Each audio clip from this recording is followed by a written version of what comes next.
Alors, le danger de se contenter d'une lecture littérale, non interprétative et non remise en contexte, et également de se baser sur l'enseignement des autorités religieuses. Dieu condamne les autorités, enfin Jésus condamne les autorités religieuses en disant les publicains et les prostituées vous devanceront au royaume de Dieu. Et il s'adresse à vous, donc c'est dans Matthieu chapitre 21 verset 31. Hein, il dit les prostituées et les publicains étant les gens de mauvaise mœurs, bien que religieux, bien que nés dans une religion, la religion juive à l'occurrence, la seule qui existe, enfin non, pas la seule qui existe, mais celle à laquelle appartiennent les publicains, en règle générale. Les publicains sont les juifs qui sont mis au service de l'Empire romain, de l'occupant romain. Voilà, c'est les publicains. Les prostituées et les publicains vous devanceront au royaume de Dieu parce que eux ont cru à la libération par Jésus-Christ, par le Messie. Donc voilà, ça c'est au verset 32. Voilà, chapitre 21, verset 32, parce qu'ils ont cru. Verset 21, chapitre 21, verset 31. Ils vous devanceront, les publicains et les prostituées vous devanceront au royaume de Dieu. Et alors, il est important de recontextualiser dans toute religion les choses, parce que, par exemple, dans l'islam, on admet en général que Jésus n'est pas le Messie. C'est ce que tous les musulmans vous diront, les plus jeunes musulmans vous diront, lorsque l'on a affaire à des vieux musulmans de plus de 50 ans, donc les anciens, de plus de 60 ans à l'heure actuelle. Il faut aller chercher ceux de plus de 500 ans à l'heure actuelle pour entendre ça. On reconnaît quand même que Jésus est le Messie, parce que dans le Coran, il est écrit Jésus, virgule, le Christ, virgule. Donc Jésus est qualifié de Christ. Christ, ça veut dire, en grec, Messie. C'est le terme Messia, hébreu, traduit en grec, ça donne Christ. Christ, ça ne veut pas dire crucifié. Hein. Christ, ça veut dire juste Messie. Qu'ils ne reconnaissent pas qu'il a été crucifié, c'est vrai. Le Coran ne reconnaît pas que Jésus a été crucifié et est ressuscité. Mais on reconnaît que Jésus est le Messie. Or, toutes les autorités religieuses vous diront Jésus n'est pas le Messie.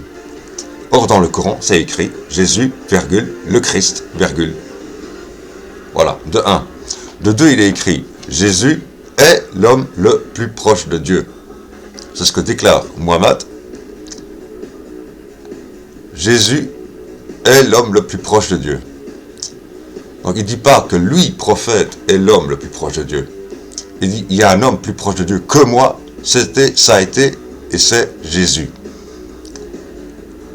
Donc il reconnaît qu'il y a une autorité supérieure à la sienne, celle de Jésus. Et d'ailleurs, il dira aux chrétiens que les chrétiens jugent notre enseignement selon leurs livres, c'est-à-dire selon les évangiles et les épîtres.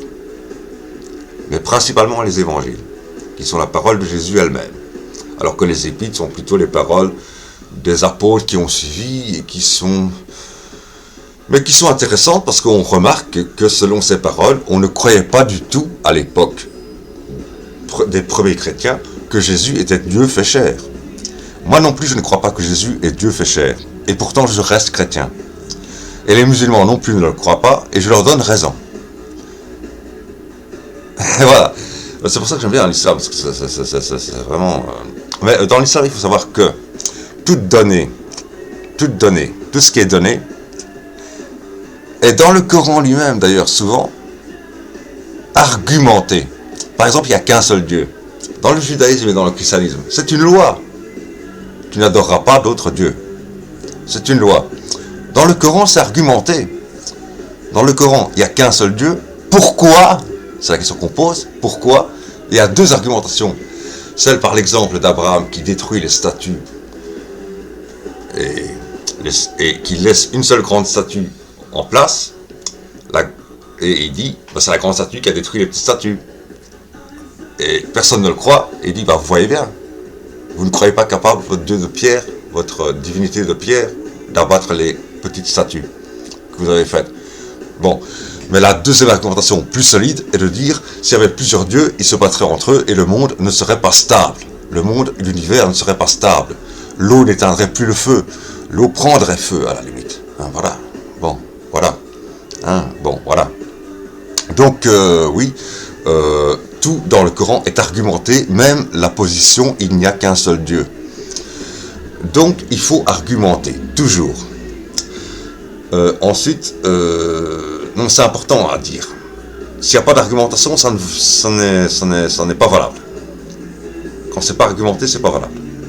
Par exemple, on ne peut pas boire. En fait, c'est pas qu'on ne peut pas boire, on ne peut pas s'enivrer, donc on ne peut pas fumer de joint non plus. Pourquoi? C'est argumenté aussi. Parce que, plus loin, on lit, après cette condamnation de l'ivresse, on lit plus loin. Ne priez pas quand vous êtes ivre jusqu'à ce que vous sachiez quoi dire. Et jusqu'à ce que vous sachiez quoi dire. Donc toute substance enivrante empêche de prier. Or l'un des piliers de l'islam, c'est les prières quotidiennes. Or combien de temps on reste ivre, surtout après le joint, mais encore plus, mais également après l'alcool. Combien de temps reste-t-on ivre? Et surtout quand avec le joint c'est plus vicieux parce qu'on n'a pas l'impression d'être ivre avec le joint. On ne torangue pas, on sait marcher, et on croit penser droit alors qu'en fait on ne sait pas quoi dire. Comme c'est écrit, jusqu'à ce que vous sachiez quoi dire. Ne priez pas Dieu tant que vous êtes ivre, et jusqu'à ce que vous sachiez quoi dire. Et en fait, on croit savoir dire, et en fait, on dit n'importe quoi. Mais on ne s'en rend pas compte avec le joint. Alors qu'avec l'alcool, on s'en rend compte parce qu'on voit tout tanguer, on vomit à la limite, on est malade, on est tout ça, voilà. Donc, l'alcool, c'est plus facile de savoir. Mais c'est interdit l'ivresse parce qu'il y a les prières quotidiennes. Et les prières quotidiennes sont un pilier de l'islam qu'on ne peut pas éviter. Parce qu'on peut éviter tous les autres piliers de l'islam, pour une raison ou pour une autre. Il suffit de les remplacer par des actes de charité, à ce moment-là. Mais la prière, ça, même un handicapé sait le faire. Donc, un handicapé n'est pas exempt de prière.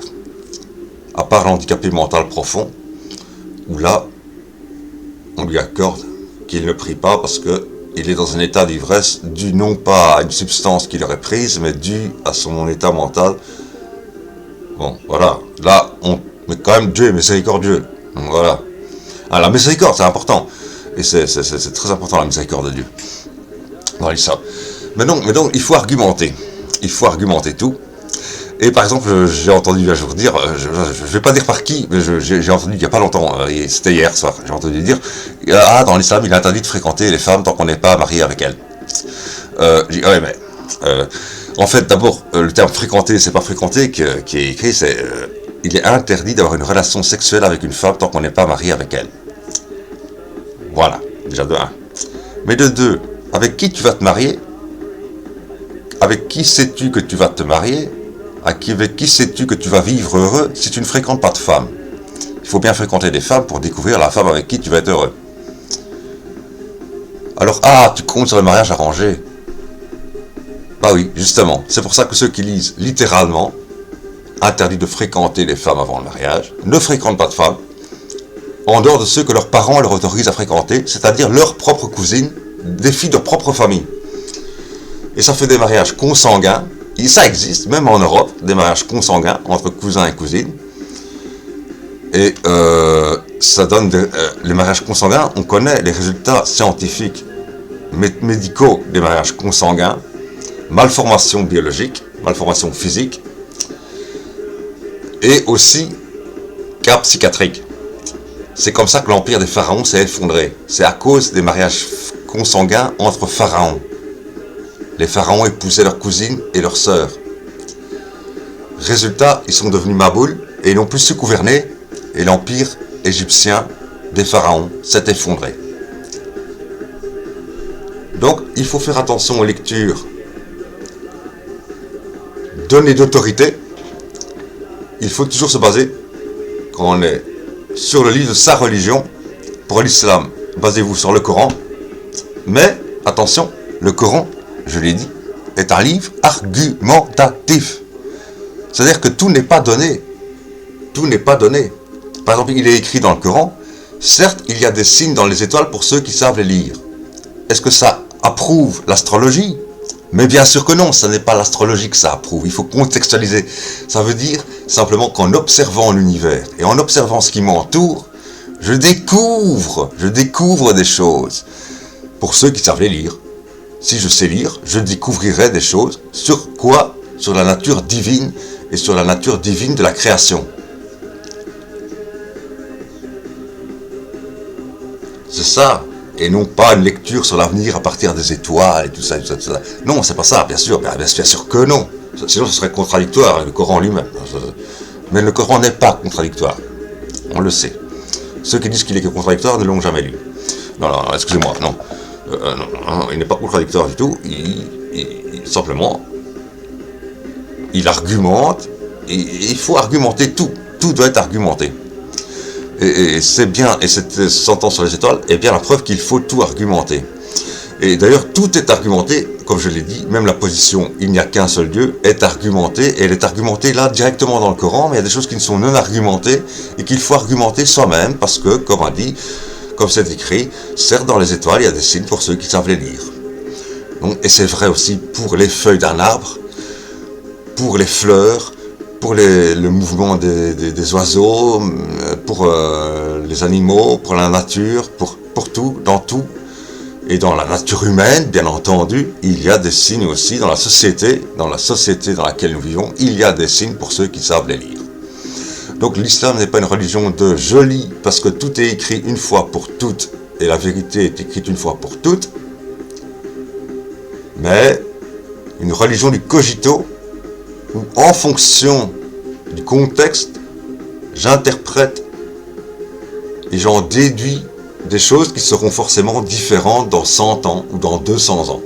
Parce que sinon, je peux dire, puisqu'on ne parle pas de voiture, ni de moto, ni de vélo, mais qu'on parle de chameau et de cheval dans le Coran comme moyen de déplacement, il est interdit de se déplacer en voiture, moto et vélo.